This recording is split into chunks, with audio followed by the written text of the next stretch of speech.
So picking up the story after dinner, I've spun out on Cindy. The girls have done the yard work thing. Major and I got the day off. I'm just stepping out of the house and I see Cindy coming up the driveway and I veer off towards her, right? And I'm like, hey Cindy, look, I'm really sorry about today. And she's like, her usual bubbly self, she's like, no, nothing to be mad about, Scott. I'm like, really? I mean, Cindy, I was pretty rough on you.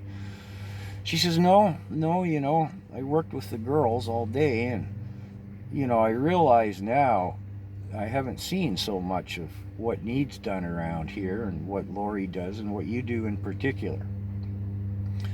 It was an eye-opener for me. Lori, you're right. It's been sunshine and sugar cubes for me, and I really shouldn't pass judgment on Misty and the things that you do. This was the gist of the conversation. I'm like, oh, well, that's a relief because, I really thought like you might never speak to me again. She says, no, it was an eye-opener and I needed it. She says, we didn't do anything with the fences. Are you going to go fix the fences tonight? I said, yeah, I am. I have to where the cows worry the back fence. And she says, oh, can I come with you?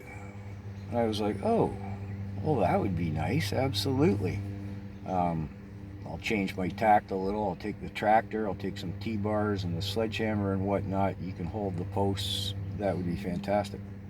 Not to mention I'm crushing on her, so I'm delighted to have her in my company and without the company of the other girls or the other kids that might or might not be around the place at any given time.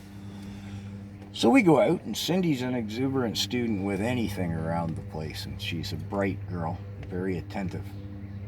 And so, I'm sitting on the hood of the tractor pounding in T-bars while she holds them, and I'm showing her how to run the wire, what do you call them, fencing pliers and this and that, and we work our way down the fence. And we come to the part where there's just old rotted cedar rails on rotted cedar posts. And I've got binder twine, baling twine, hemp, basically.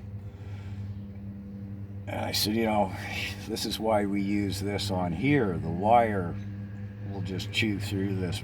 It's pulp, basically, right? And I've explained to her the only glimmer of intelligence they show is to worry a section of fence. They're as dumb as a rock in most senses, but they'll walk those fence lines, and if they find a place that they perceive as looks weak to them, they will worry it.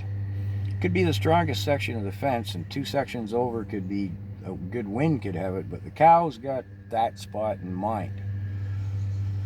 So anyways, I've got the binder twine hanging there and the light on the fender of the tractor, and I've explained the cows. Cindy's going, well, that's why the girls always have binder twine in their back pockets. I never caught the play.